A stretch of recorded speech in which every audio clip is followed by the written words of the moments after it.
This is a travesty and a breach of security at the highest levels that cannot be tolerated. Aside from all this, we know very clearly that the Trudeau Liberal government wanted to cover this up, denying 4 orders of Parliament, taking the Speaker to court, and calling an unnecessary election during COVID, which of course resulted in us understanding now very clearly that there was Chinese interference in that election. Another day, another Trudeau government scandal. This is unbelievable. Like, I don't think any other country or any other time in this country's history can a government have so many scandals, one after another, some of them huge, and they're still in power. And that's because the NDP is still propping up the Liberals. Even though the Liberals just have a minority government, not even a majority, the NDP are backing them up at every turn, which makes them just as bad as the Liberals, if not even worse. Anyways, all you got to do is go to bed, wake up before 7 o'clock any morning, and check your news feeds on social media to see what the latest scandal is. And today's is unbelievable.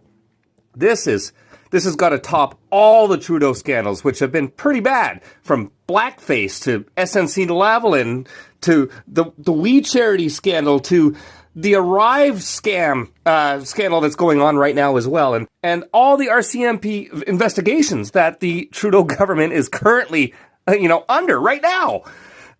Here's another one, and this one's huge. And this is a national security breach under Trudeau's watch, and he tried to cover it up for years. Trudeau granted access to Beijing and its military into Canada's top-level infectious disease lab in Winnipeg. And the result of this is dangerous pathogens and intellectual property were transferred from Canada to the Wuhan lab. The cost, the crime, the corruption, and the cover-up. But now we know that he cannot protect our people or our country. We just received these documents that Trudeau has been covering up for years.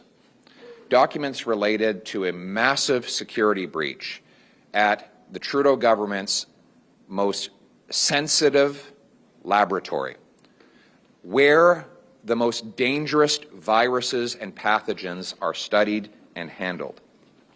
We have learned that the Trudeau government's head of pathogens was collaborating with members of Beijing's People's Liberation Army who are responsible for bioweapons and bioterrorism.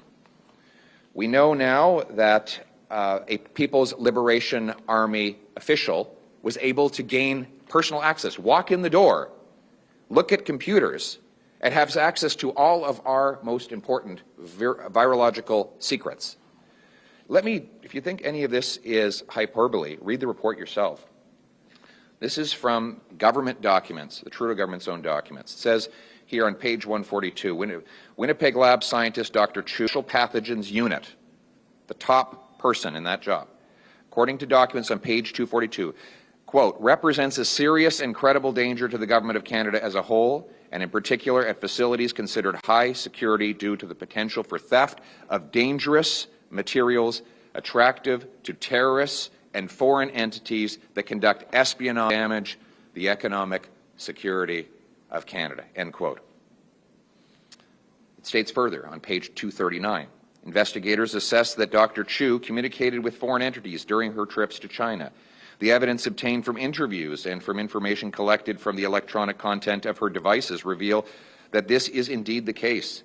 As a subject matter expert with access to sensitive information and dangerous materials, Dr. Chu presents a realistic and credible threat to Canada's economic security when conducting repeated and clandestine meetings with foreign entities, end quote. Then it says Dr. Chu conducted joint research with the Major General Chen Wei of the People's Liberation Army, who, according to page 236, is a noted top virologist at the Academy of Military Medical Sciences and is China's chief biological defense expert engaged in research related to biosafety, biodefense, and bioterrorism. bioterrorism, end quote. And these are documents, this is right out of the government's own documents. Trudeau, what did he do when he found out about this? Did he immediately inform Canadians of the breach? Did he fire anybody? No, no one was fired. Did he call an inquiry to get to the bottom of it? No, he didn't do that either. Instead, he covered it all up. He defied 4 parliamentary orders to release these documents. When the Speaker tried to get them, he sued the Speaker to cover this up. He said it was all for national security, but now we know from a committee composed of 4 members of Parliament, including 1 Liberal, and 3 judges, and I quote, the information appears to be mostly about protecting the organization from embarrassment for failures in policy and implementation, not legitimate national security concerns, and its release is essential to hold the government to account. In other words, there was no national security reason why we couldn't have had this before. It was only because Trudeau didn't want the embarrassment before an election. So what did he do then? He collaborated, knowing this, he collaborated with Beijing to buy a vaccine for COVID. Could you imagine if the deal that Trudeau wanted to sign with Beijing had gone ahead and we had procured China-made vaccines after learning this information? That's what was in this guy's head. And if you think for a minute, because I know there'll be all kinds of excuses, well, he's not responsible and how could he possibly take ownership of what happens in his government. Let me quote him. He has a document called Open and Accountable Government. And I quote, as head of government, the Prime Minister has special responsibilities for national security, end quote. It's his responsibility. This is his government's lab. It's not a random university lab. It's the top lab for the Prime Minister's public health agency. And he is exclusively responsible for the machinery of government as Prime Minister of the country. So this is on Justin Trudeau. I will add one last thing. Not only did he cover it up, not only did he try to get a vaccine from China after knowing this, he called a snap election to make sure that the voting would happen before this came out. And what happened in that election? Beijing interfered to help him win it. This is a man who says he admires China's basic communist dictatorship. We cannot trust Justin Trudeau to keep our people and its country safe. We need a strong, conservative, common-sense government that will root out foreign interference, protect our critical secrets and our medical research, and stand on guard for our country to keep our people and our nation safe. Thank you. On ArriveCan, there is a report by CTV that says that there is a man who runs a company that got $8 million for ArriveCan. He is still employed by the Department of National Defense. What does that say to you? It says to me that there's no accountability. Now that we know this individual should be immediately fired, and there should be an immediate police investigation of his conduct and that of the company with which he's associated, and a broader inquiry within the public service about how this contracting was allowed to go on for so long. On the Winnipeg lab, do you think the National Microbiology Lab infectious disease researchers should be allowed to do any collaborations with China at this point? No. Can you explain why? Because we know that in this instance that our highest placed, most sensitive lab was infiltrated by people who collaborated with the People's Liberation Army, who did not reveal any of their ongoing partnerships with the regime in Beijing, and who transferred materials from our most critical lab containing our most dangerous viruses over to Beijing and worked in collaboration with the Wuhan lab. So I don't think this is the kind of collaboration we want. We should be collaborating with like-minded democracies that we can trust, not those that want to attack our interests. Do you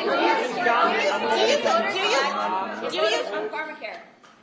So as Mr. Poilievre has said, the government's own documents have confirmed that the national security breaches at the Winnipeg lab represent a very serious and credible danger to Canada and a realistic and credible threat to Canada's economic security. As Mr. Poilievre has also said, In the government's own founding document, Open and Accountable Government, the Prime Minister alone is responsible for the machinery of government, and the Prime Minister has a special responsibility for national security. It is clear in these documents that the Prime Minister failed in his responsibility to protect the security of Canadians against a very serious threat against this country and its citizens. It's also clear that the Prime Minister failed to ensure that the machinery of government was set up in a way to ensure that these kinds of things did not happen at the Winnipeg lab. In addition to all of this, what is equally appalling is the cover-up. It was 3 years ago that we asked for these documents. In fact, as Mr. Poilievre has said, the House of Commons and its 2 committees issued 4 orders for the production of these documents 3 years ago. It was 4 years ago that these scientists were marched out of the lab in Winnipeg. And during these last 4 years, the government covered it up. It initially, as you will recall, tried to punt this to the NSICOP committee. And then it took the Speaker to court. And then it actually created this ad hoc committee of 4 MPs and 3 judges that took another year and a half to review these documents. So this has been a massive cover-up on part of this government, and it's particularly appalling in light of the fact that this is a government that came to office promising greater transparency. We have seen anything but. In fact, it has been said by information commissioners that we've seen a reversal in transparency on part of this government, probably one of the worst reversals in modern government, Canadian government history. We've also have a government here that promised to respect Parliament. And here we are, 3 years after we asked for these documents, and finally starting to get some of the truth behind what happened. And so this is a damning indictment on this Prime Minister, his management of the Government of Canada, and his lack of respect for our democracy. Good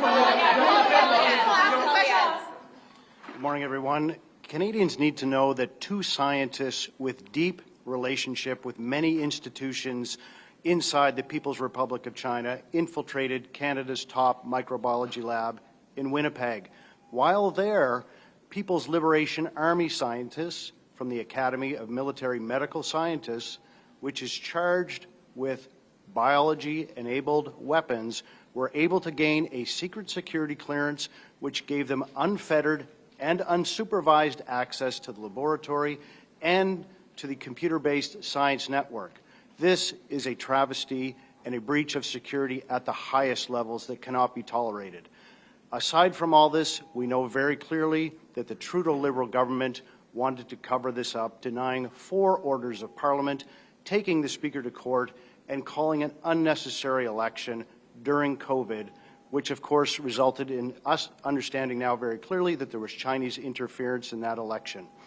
Canadians need to know also that this was not a national security threat cover-up. It was a cover-up to avoid political embarrassment. This is an embarrassment to our country, and Canadians also need to know who is going to be held responsible in this Sunny Ways government. Who covered this up? Who is at the head from a political nature? Why did they cover up for so long? And when will someone, such as a minister or a prime minister, be held responsible on behalf of all Canadians? I thank you. Just one more thing we just want to add to this is as we actually look at this and you think about the documents that we all took a lot of time last night going through and the cover-up that we've been going under for the last 3 years because of Justin Trudeau and his corruption and his cover-ups. We've got to remember that if you look at page 97, paragraph number 5 in the CSIS document, it says, and this is where this gets really critical here when it comes to our national security, the Academy of Military Medical Sciences of the People's Liberation Army of the People's Republic of China and has offensive chemical and biological weapons capabilities. As per China's key national research and development priorities is to support national defense research projects by transforming the results of basic civil research into military applications. So although you have Justin Trudeau not at all concerned about our national security, more concerned about his political embarrassments, us as Conservatives under Pierre Poilievre want to make sure that we continue to go out there and support our national security and make sure that this never happens again. We don't know exactly what materials, technology, viruses, and other biological things that are in that lab were actually turned over to the PRC and to the People's Liberation Army. We know that they're interested in weaponization. And so we cannot have these biological weapons created in China and used against us here in Canada or our allies. You want to talk about an embarrassment. This is a national embarrassment. It's an international embarrassment, and our own national security is at risk. Let me just say that this is a national security failure on the highest level. The head of the unit at the Winnipeg lab responsible for pathogens was collaborating with the foremost expert in the PLA with respect to biodefense and bioterrorism. And through it all, the Prime Minister was less than transparent with Canadians, and he covered it up. And the question is, who bears responsibility? And the answer to that question is very simple. Justin Trudeau bears responsibility. The buck stops with Justin Trudeau. As Prime Minister, he has special responsibilities for national security, and he has a lot to answer for this colossal failure under his watch.